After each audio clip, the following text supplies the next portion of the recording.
Let me just provide you some visuals that will help you through this webinar a little bit more.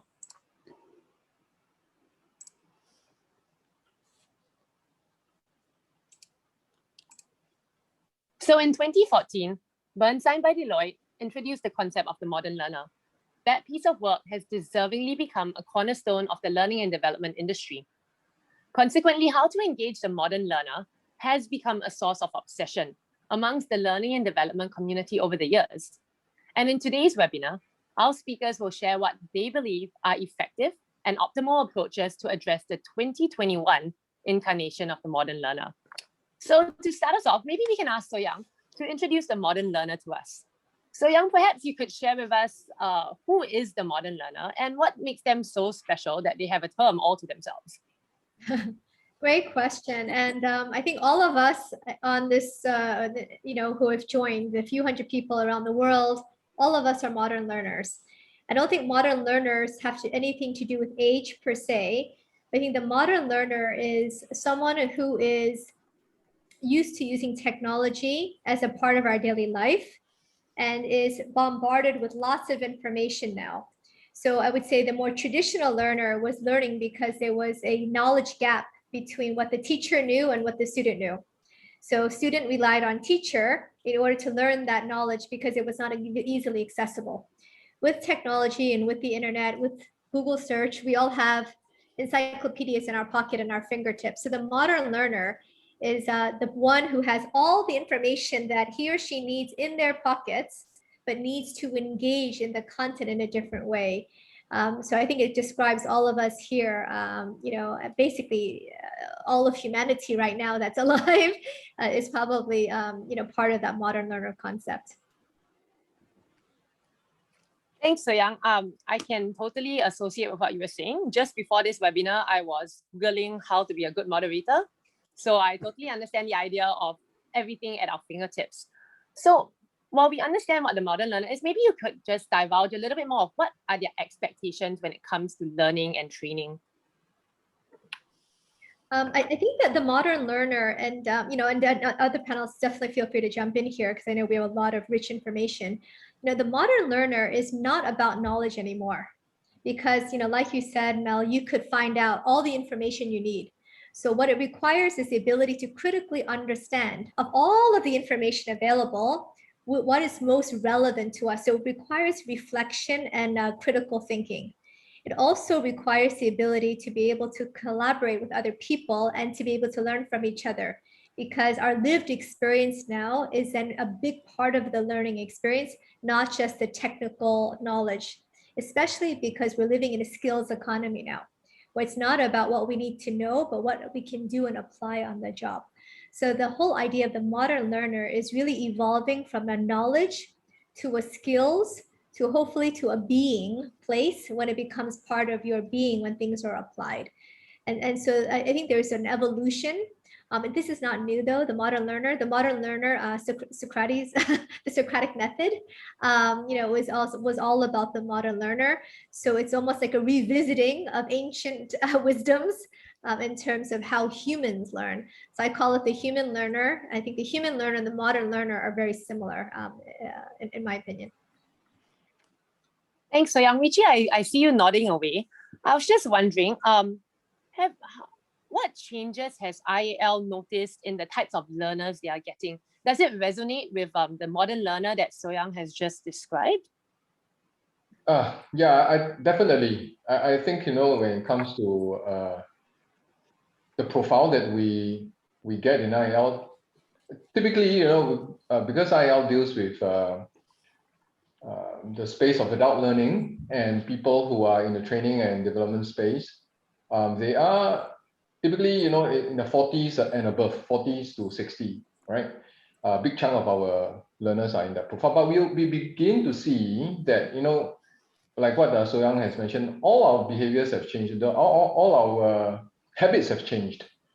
So, while I don't know, I'm not sure about how many people here, still read books on a really frequent basis. I still do, but it has gone down, right? And the stamina with which I can read, large chunks of a book has also diminished. I still finish the book sometimes, you know, not all the time, but I think this is, and I'm not, I also fall into that age group, by the way. So I can see for myself that, you know, the habits have changed.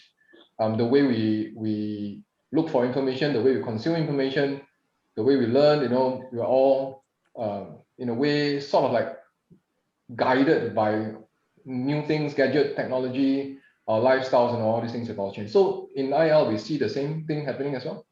Yeah. Thanks, Richie. So it really sounds like technology has played a large part in changing our habits.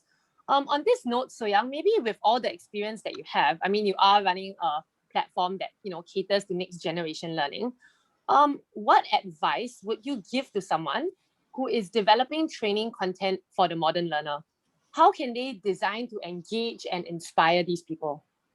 Yeah, I mean, I'd love to share and hear from Ewan as well on this one, because he actually practices it, right?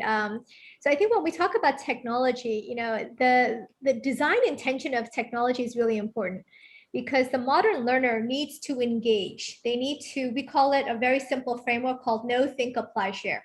So we need to know things. So that is still important. So I don't mean to say that the modern learner doesn't need to know. We need to know. Once we know about it, we need to think about it and then apply it in practice really, really quickly, or we will forget because we're just so distracted and overwhelmed with too many things. And then ideally we share that. And as we share it, we start to deepen our understanding as well as make improve our retention rates.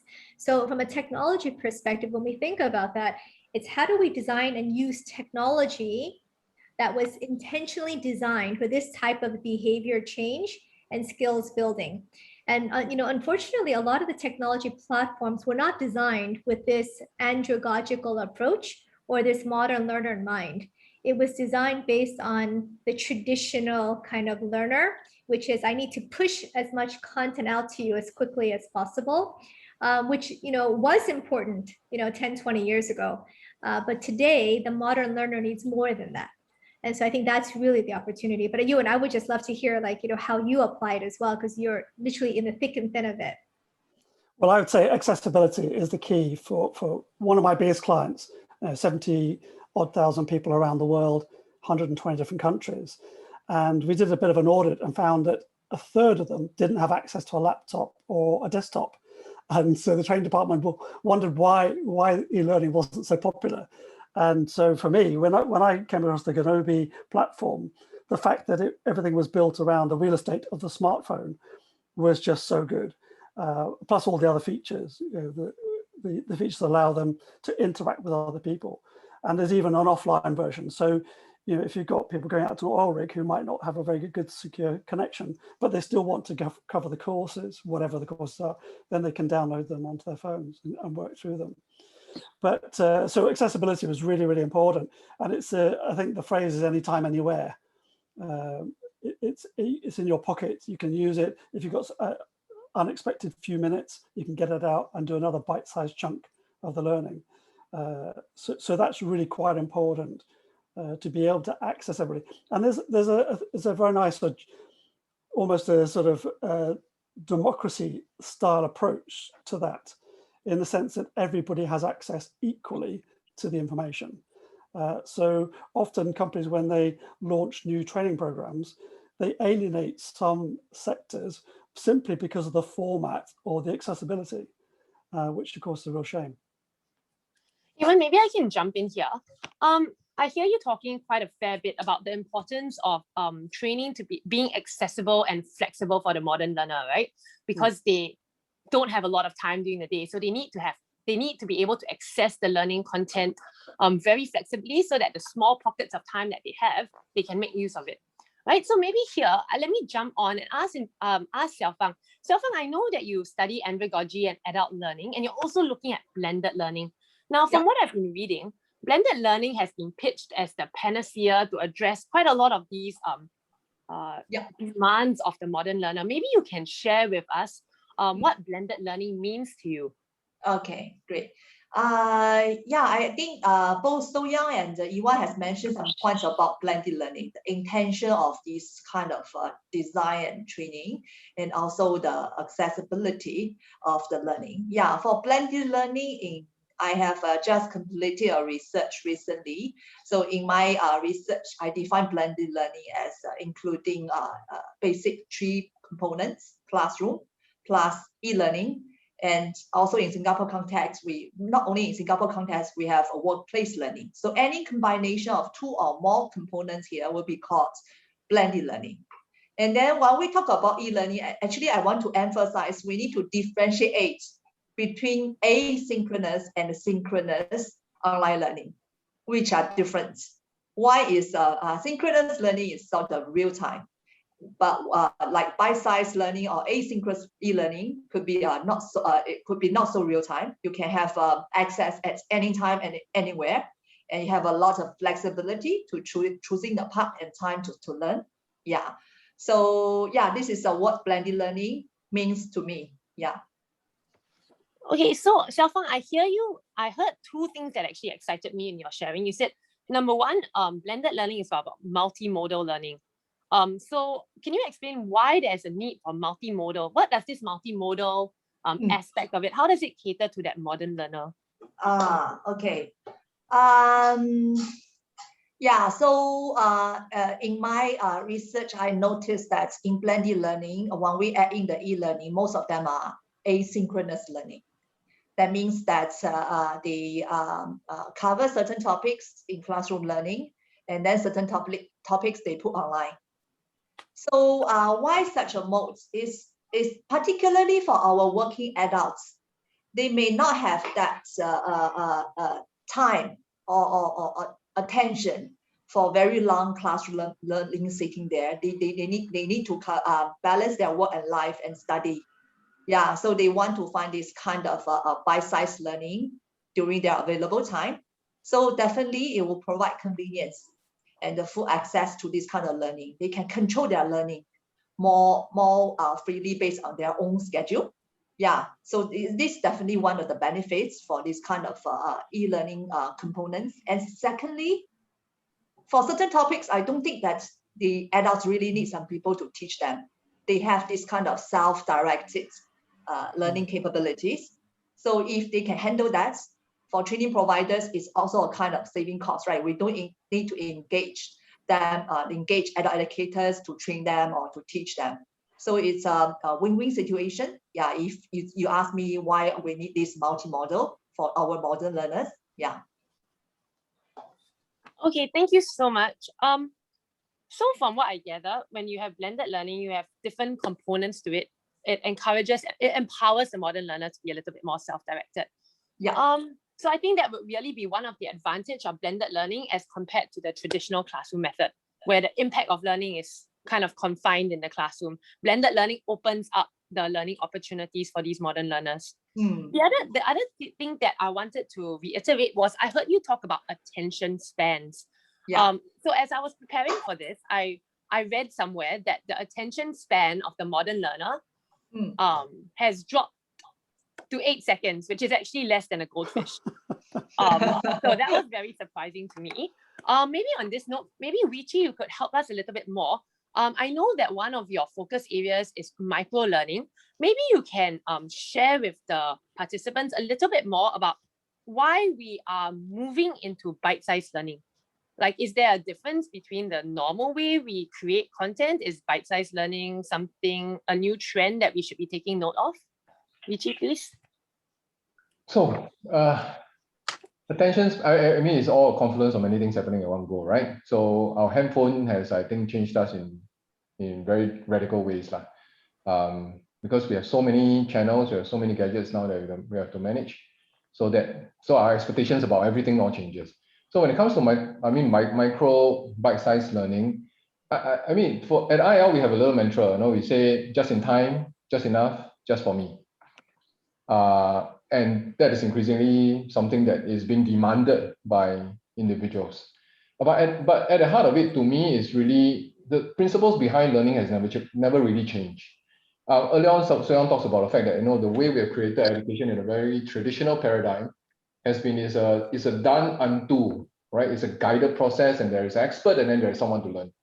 But really, I think in this age and time, I don't think that we still have a place for that. No, there's no doubt about it. But really that part of the process of acquiring information can actually is liberalized, right? And we actually don't need to be so so crazy about, okay, I got to give you this content and it's going to come, and you need to know every single last detail, because at the end of the day, it's really what you need at a particular point in time. And because we are managing so many different lives in our daily work, in our daily lives, we are work, we are a parent, we are a child, we are a learner and everything, right? So we would then have to make all these micro decisions every day to say, okay, if I need this, then where do I get it, right? So I think that's the whole premise behind then micro learning is defined by the learner.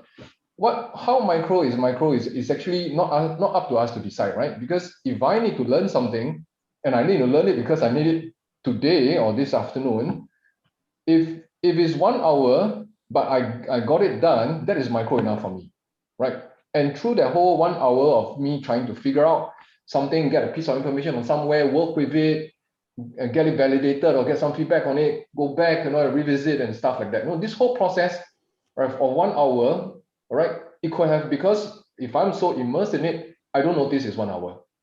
So this traditional idea of, you're having timed, right? We need 3 hours to do this, we need, 15 minutes to do that. I think that is, in a way, it is easy to think about. It is easy to visualize, no doubt about it, because we need to quantify and put things in boundaries so that people can understand. So you talk about seed time and micro learning and whatnot. But at the end of the day, it's really in the hands of the learner to decide whether this is micro or this is something that needs a lot more investment in time. So I think this is something that many of us here, I saw that, from the profile that, we are all in the education space and we all grew up in a certain education paradigm. And when you want to talk about the modern learner, and first thing that we need to do is to accept that, well, it's actually a lot more than what we put on the table. It's really, if you can go on the other side and stand on the side of the learner and say, and we are learners every day, right? So you just examine your own process of learning and say, hey, then what do I do then to guide that process, right? And it's not so much as throwing content, right? It's really like what So-Young said, how do the learners work with the content to make sense of it in a way that means something for them. Thank you, Richie. Maybe we take a step back here and we change the perspective a little bit more. So what I'm hearing is that you're saying micro-learning is really dependent on how the learner defines it for themselves. But cognizant of the fact that many people here are actually from that training and development industry, I think one of the questions they want to find out, what they want answers for, is really how would you create online content that engages the modern learner? So how do you take your current learning resources and convert it into micro-learning? Is there a blueprint for this? Are there any tips? And I'm really opening this question out to everyone on the panel, not just you. So no worries about that. I would like to hear everyone's take really on how do you take, our current training materials, considering that we used to be in that physical realm and now we're moving digital. How do we convert that into micro-learning? Yeah, maybe I'll start. First of all, which I really love what you said. Could you say that again? The logo or the phrase that you use. I want to write it down because it's so good. Just in time, just enough, just for me. Oh, it's just in time. I'm gonna write this down. So just in time, just enough, just for me. Oh my gosh, I'm gonna quote that. I'm gonna quote you on this. It's because it's so important. It's about relevance. So when you're designing like this kind of content, right? The interesting thing about micro learning is we've actually been doing it for all of time. I'm going to challenge all of you on this panel, who are participating today, to time every person's comment. What you're going to notice is when each of us speak, it's about 60 to 90 seconds. If it's longer than that, you're going to feel that we're droning on and on, right? Because there is something in conversation that is micro in terms of our interactions. This is how we communicate. So when you think about Gnowbifying your content, which is basically the process of digitizing it in multimedia, social, interactive, participatory ways, the act of Gnobification is taking the key points that you would make even in a conversation or in a slide, one point, one point, and then thinking of breaking them down in a way that the person can understand. And that's really the philosophy and a great starting point for Gnowbifying your content. You've done it your whole life. You just didn't call it Gnowbification, and you didn't call it micro learning. You called it summaries. You called it bullet points. You called it cliff notes. You called it synthesis. So it's a similar kind of philosophy, and it's applying that into this new context. Yeah, I want to do less. I think I've exceeded my 60 or 90 seconds, so I'll be needing to be droning if I keep going. So for me, what I find is that the preparation is everything. You start off with piles and piles of stuff. I still like to edit off paper, but I'm getting better at editing off screens as well. So quite often you've got so much material, so much content, you really don't know how to start. So defining, just with any training development material, defining your audience, defining the learning objectives is key, and crystallizing those down to the purest. And you have to be quite tough with yourself. So as you're authoring, curating a material, it's tougher to do it in a concise way than to chuck it all in the appendix, as we've done in the past. You remember the big training manuals? You used to go to a course and it was like, wow. And now it's all on a mobile phone. It's great to see how many of you are interacting on the Gnowbe course that follows along with this webinar, because really that's what it's all about. It's making those connections. And maybe I can mention a few other things later on. But honing down all the content and getting it down to concise and precise statements, activities. Gnowbe has about 16 different activity choices that the curator, the author of the training program, can choose from to get people to activate the knowledge that they're gaining in a way that it sticks. And one of the things that I find very useful about using the Gnowbe as a platform is that a lot of the pedagogy, a lot of the science and the art is built into the platform. So it makes it very easy for the curator to work quite quickly. Once they've honed down the content, that's the main task.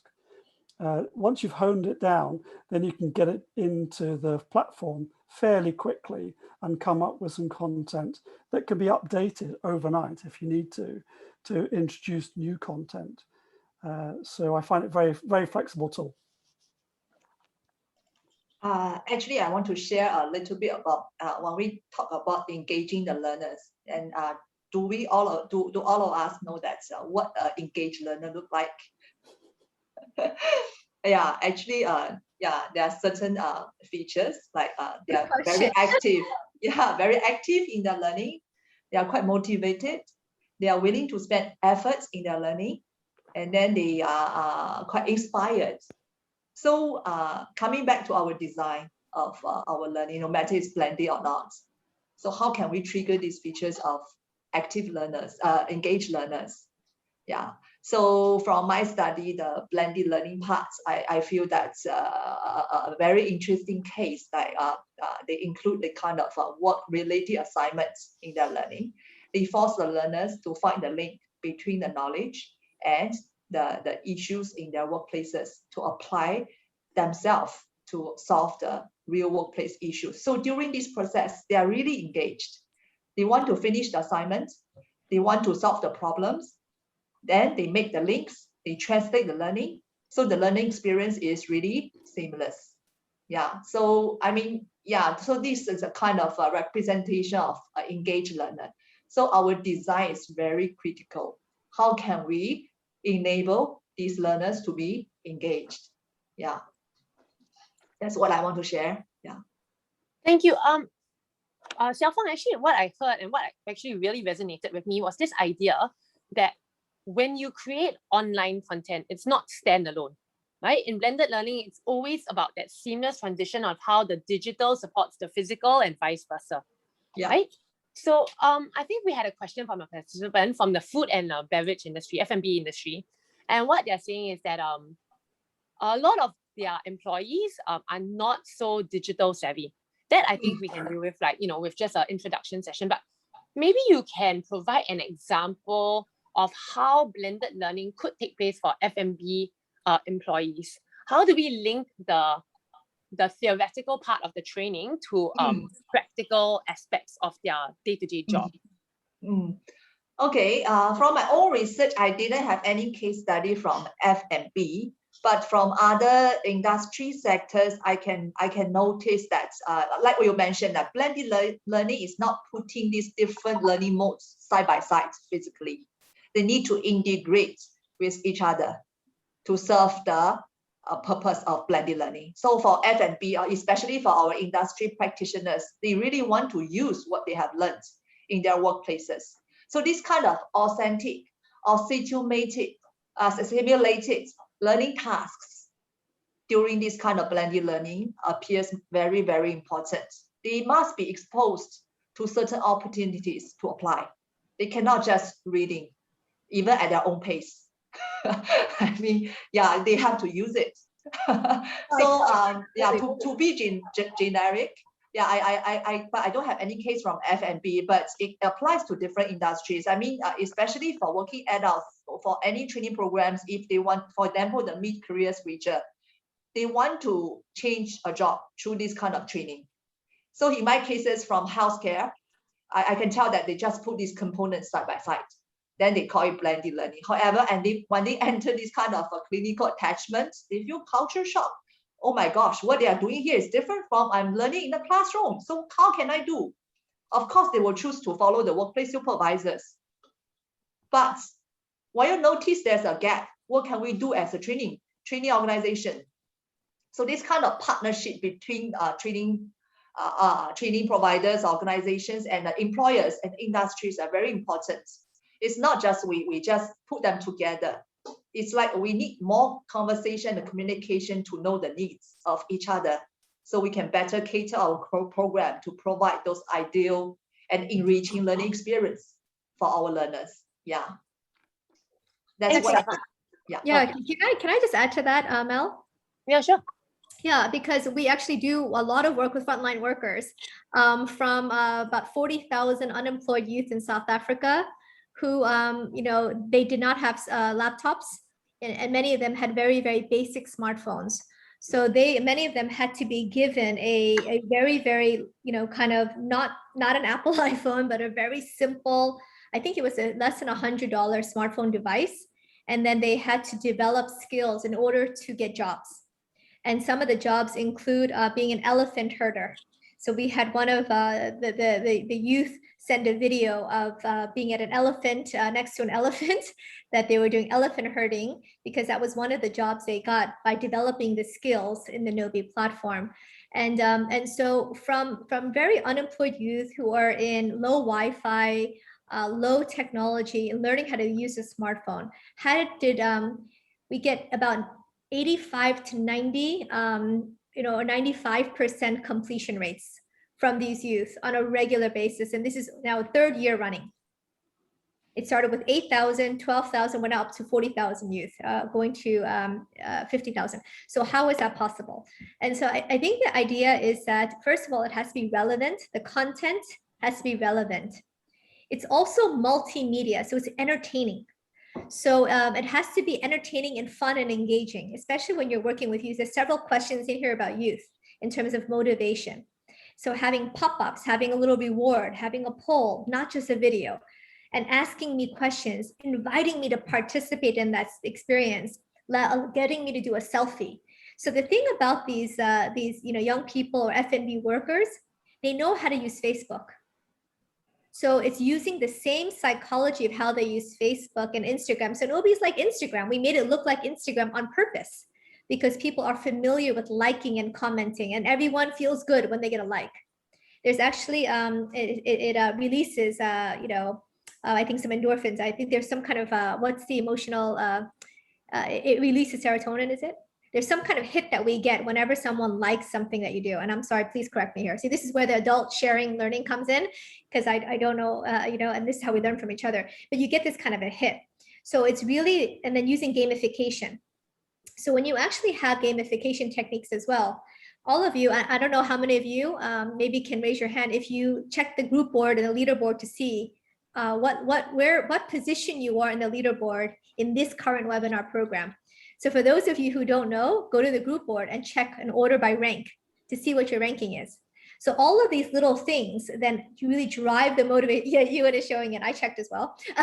So you kind of go in there, and then this type of gamification, adds in the fun and the engagement. So these are different techniques that are used, when working with adolescents, youth, frontline workers, F&B workers, and we consistently see super high engagement rates, even across unemployed youth all the way to non-tech natives. Super interesting because it's about the psychology of gamification and behavior design.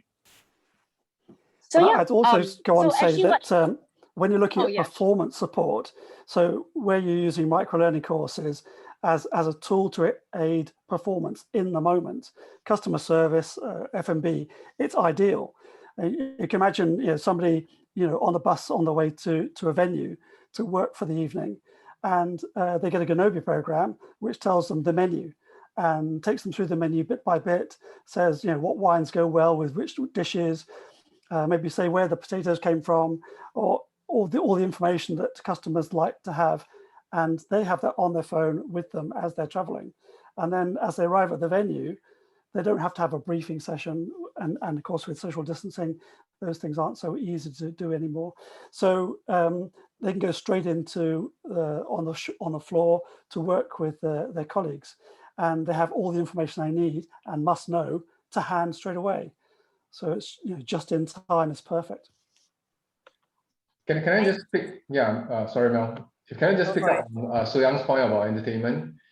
I think this is really if you're talking about mobile learning, micro learning is going to happen on the phone, right? And what kind of apps you have on the phone, and half of them are, or maybe 75% of them are entertainment apps. So to stand a chance, for learning to happen, and if you're going to call it learning, everybody's just going to snooze, right? Honestly, and you probably have to package it a different way. I just like to share an example that we did at IL 7 years ago. Back then, we were all trying to really bring this idea of workplace learning into the vernacular, right, to everyone.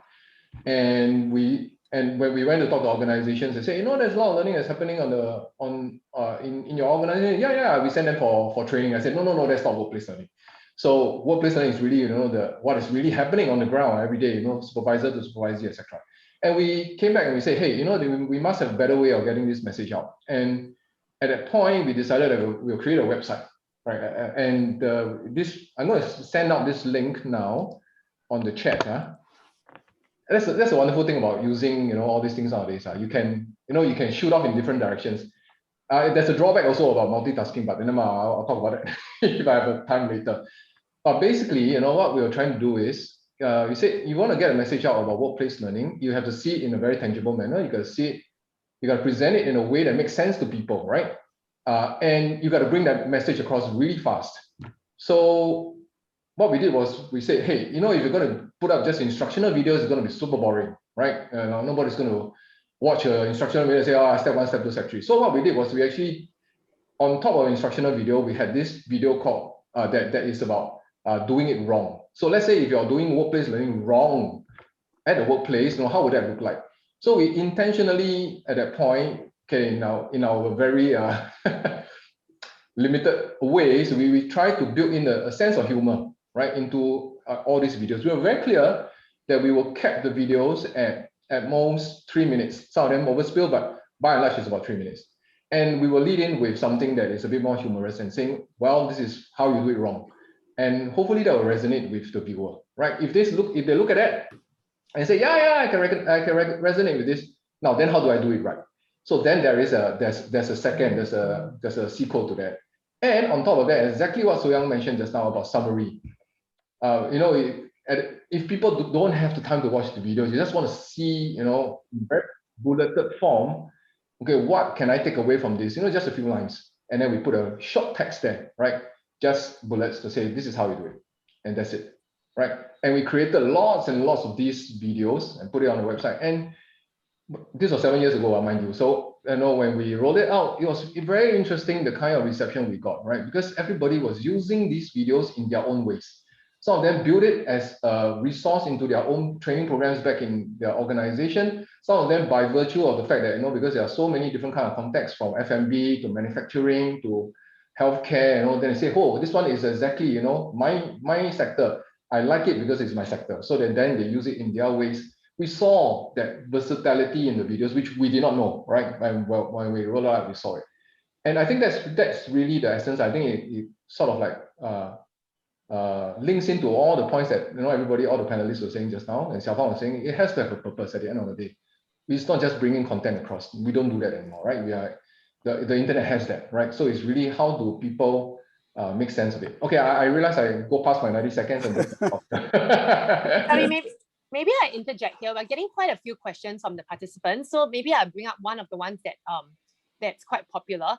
So from what I'm hearing from all of you, the modern learner and learning, it's all about them drawing relevance. When they see relevance in what they are learning, they're more likely to be engaged, they're more likely to participate, they're more likely to complete it, right? And then they're more likely to apply it to their work. So the question that a lot of people have is, how do we know what is relevant to that modern learner? How do you create micro-learning content, right? Take legacy training and convert it into micro-learning content without number one, losing the complexity or losing the essence of it. And number two, how do you make sure that what you have taken is actually what the learners need? Yeah. Oh, sorry, go ahead, Ewan. Well, it's quite a big challenge. What I would say is that often we talk about something, a concept, sitting next to Nelly. So quite often when you go and do a new job, you sit down to somebody who's already doing it and they show you what they do, and then you get on and do it.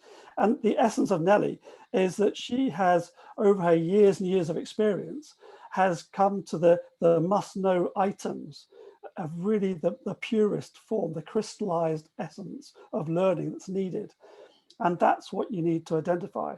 And quite often we spend a lot of time on training programs, training stuff that isn't really needed. Yes, you can include it in the appendix, you can put it in a resource bag, you can have it as further reading. But if you really want to get to the nub of the points about how to delegate well, how does a supervisor delegate to a direct report in a really effective way, there's probably only about 6 points. You don't need a manual to tell you how to do that. And so there's so much that we could take out of the training, but leave behind the pure stuff that's really good. Yeah. So I was just going to add to that. I think I'm also reading some of the questions, and they're awesome questions, right? There is so first of all, in terms of relevance, I think at the very, very macro level, I think it is important to let people know what they're expecting. So, if you pay to see a horror movie and you do a romantic story, people will be very upset because they were expecting to see a horror movie. So I think that's where the curator has to communicate very clearly. This program is designed for this type of person at this level of competence or understanding. So that's where the education, and like this is like your book cover. Who should, I think of your MLC program cover, micro learning course, as like a book cover, to let them know what it's about so that we know who to attract. Then people as adults will self-select if they're interested in that topic at that level of difficulty.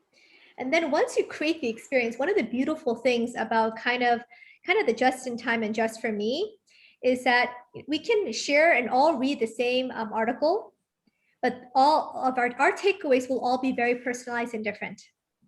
So when we talk about the personalized learning, it's about asking open-ended questions as one technique, and there's many, but as one technique of getting each person, no matter what their lived experience is, to contribute their perspective. And this is what very effective facilitators do. You're a facilitator of a group of 100 people in the room. How do you create a very personalized experience? And if you notice that everyone in that workshop will have a different experience. So very similarly, in a Gnowbe platform, we designed it exactly based on that human experience. So instead of telling people, these are the 3 points I want you to take away, you say, what did you take away?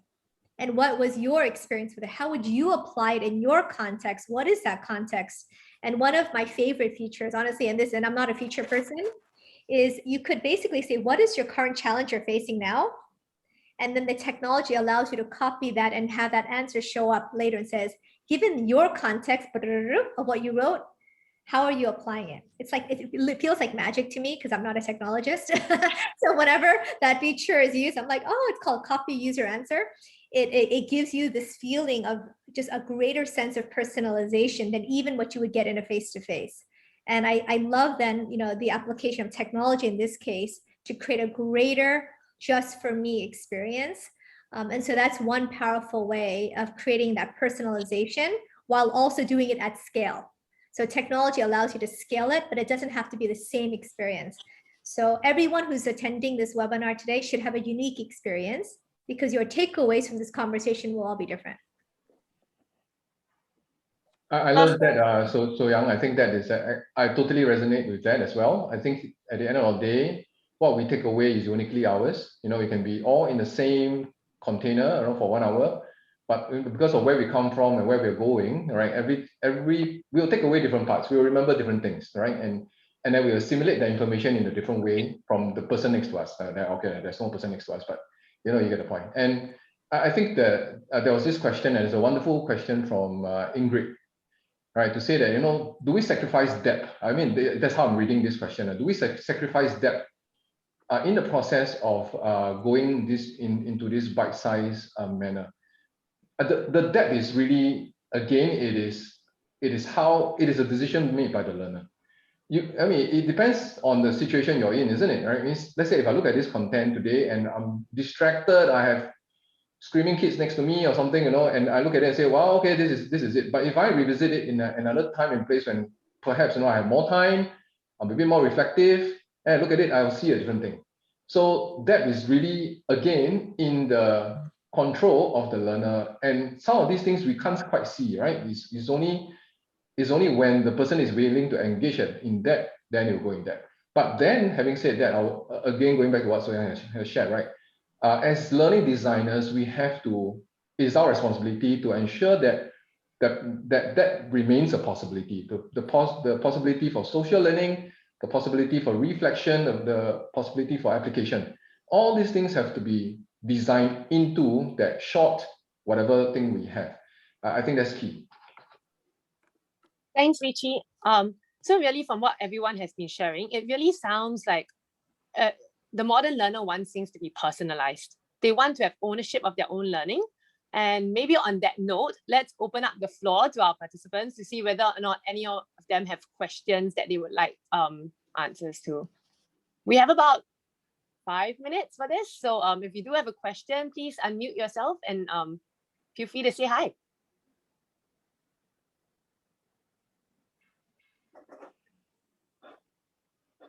There's always this awkward silence when this starts.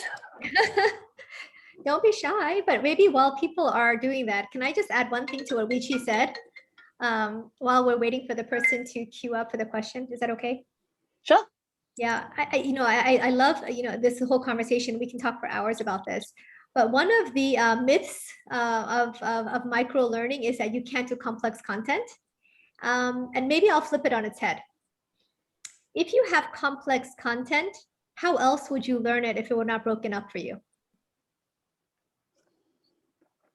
Right? If something is very difficult to understand, by giving someone a thick textbook, which is what we used to do back in the day, and then you get someone to understand this complex content by giving them a thick textbook and having them sit for 1 hour lecture on that topic, it's extremely challenging to learn that way. I don't know about you, but for me, it's very challenging. You would need to take that complex content, break it up into smaller bites, and then allow me to understand and absorb those pieces in bite-sized pieces. And then once I'm able to digest it, and I love what Yvette's saying, the same thing, then you could then make sense of it to be able to then understand the broader complex content. An interesting stat, we've tested in 3 different industries in terms of certification for insurance, pest management, and I think it was real estate, and found almost a doubling of the pass rates when they Gnowbified the content. Super interesting, right? Because it was not like, memorization. Anyways, I just wanted to share that interesting stat. Thanks, So Young. I mean, I personally like to learn when I don't feel like I'm being forced to either. On that note, I think Daniel has just raised up that participants cannot unmute themselves, so they were not being quiet on purpose. They just couldn't talk. So let me help them ask you on that. I think we only have time for one last question. I think this one is probably one that everyone would really love to hear your answers to. Maybe we can just go around, and if you could share your top one tip to engage and motivate the modern learner, or your top one tip to people in this industry, what would that be? And I'm gonna have to be a little strict here and cut you down to like 30 seconds, not 90 seconds, just so that we end on time. But yeah, we would love to hear what you have to say. So I think the key for me is emotion. So if you connect with somebody emotionally, then they'll remember that probably forever.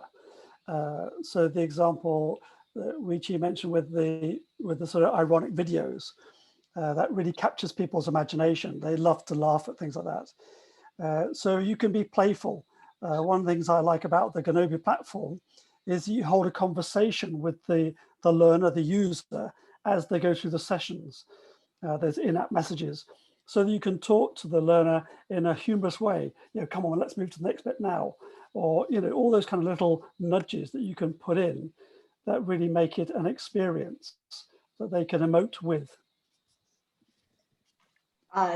Yeah, I want to add one tip that I always use during my online teaching.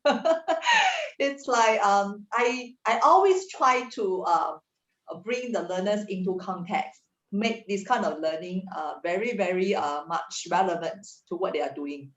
Yeah, so that they will lose interest, they will see the linkage, and then they won't lose attention during the learning. And also, like I even in this virtual world, I can still make this kind of interaction with them constantly. I never ask them to sit there and off their screen and alone, and I don't know what they are doing. I try to call them each one by one to make contribution, presentation, because now the technology is so powerful. Yeah, you can do many things. So that this kind of digital literacy for the trainers are also important. You need to know how to manipulate, play around with these technologies to develop your online teaching pedagogies, which is very important to engage the learners. Yeah. Thanks, Xiaofang. Welcome. Can I go next? Yeah. So okay, one thing that continues to I continue to think a lot about is really, you know, in the space of the exploding information on the internet, and that the acquisition is there. I think where learning designers or facilitators play a role is credibility, because at the end of the day, you know, you don't know what things you can trust, when you read it, and then we become like learning curators rather than just, you know, presenters, right? We have to do the hard yards, you know, make sure that, you know, whatever we are as educators, you know, whatever we are bringing across has credibility. That's one. And then secondly, like just to sum up what many of us are saying here, is the element of specificity. At the end of the day, you know, it's not generic information. Generic information you can find. How do you create a space for it to become specific? And through that, I think, you know, things like social learning, reflection all comes in. Yeah, just to build off, I agree with everything that everyone said. I think the one I would kind of say is be human. Sometimes when people think about digitization of content, all of a sudden they stop bringing themselves, their personalities, and their humanity into the technology, as if like you're like limited by the technology. I want to say that at least from a Gnowbe perspective, our vision is to humanize the world. We design this based on the human experience to digitize the human experience. So when you're designing, please be human. So when you start think about anything you would do in a face-to-face experience, whether it's tell a joke, introduce yourself, get your participants to introduce themselves, and do exactly the same thing in Gnowbe. If you want to give a high five, use the reward, it was designed to give that recognition of well done, Mel, or, you know, and so it's that human experience. And really, I want to challenge everyone here, because you can all do it for free. Gnowbe is free. You can all download it. You can share with unlimited numbers of users for free in the sandbox, right? So please play in the sandbox, be human, and think about being an awesome, like bringing your humanity your jokes, your personality, your dryness, your sarcasm, whatever personality you have, and bring that into the platform so that your content comes alive. Your content is only will have the personality of the curator. So you let your personality shine through. Thank you, everybody. I believe we have covered a lot of ground today, and I think it's important that we think about what is next in the future of training and development and all the trends we've been looking out for. With COVID still lurking around, I believe that I speak for many when I say the future of work really means a hybrid work environment. Going forward, I haven't spoken to anyone who thinks that all employees will be coming back to work every day, even post-pandemic. We have proven that people can work at home and be productive and effective. But what that means is that really the trainer is going to continue having to be that best trainer that they can be with virtual live training as one part of their training program. And that's probably not going to go away. So adding personalization, facilitating social interactions, leveraging on emotions, helping people draw relevance and connections will all help us to create that wonderful and powerful blended learning experience that we've been talking about. I think we really need to humanize the digital experience so that lifelong learning can be inculcated in each of us. The role of the trainer is going to continue evolving, but I believe that we have the tenacity to adapt and thrive. Now, on that note, thank you everyone for speaking with us today, especially my panelists. Thank you so much, and participants for being so active and proactive really in asking questions and helping to summarize points in the chat. Once again, we will be emailing you the link to the Gnowbe program if you have not already downloaded it, where you can find the recording of today's session, as well as a summary of the key points and additional learning resources. Right now, the link to the feedback form is in the chat channel. We would really appreciate if you could spend 1 or 2 minutes filling it up so that we can continue to improve your learning experiences. Till next time, have a safe and wonderful day ahead and keep healthy. Thank you, everyone. Thank you. Thanks, Melissa. Well done. Thanks, Melissa, everyone. Tanya, Debs, everyone on the team. So fun. Wichi, Ewan, Xiaofeng, so fun. Thank you. Thanks, So once everyone. We look forward to chatting with you and continue our conversation online in the Gnowbe program, so we can continue our conversations, I think, for hours after this. Check your ranking. Thanks, Check your ranking. Oh, let me check my ranking. Let's see. Ooh, I gotta catch up. I'm gonna catch up to you, Ewan. So everyone, once you've completed the feedback form, please feel free to leave at your own prerogative. And once again, thank you. Thank you.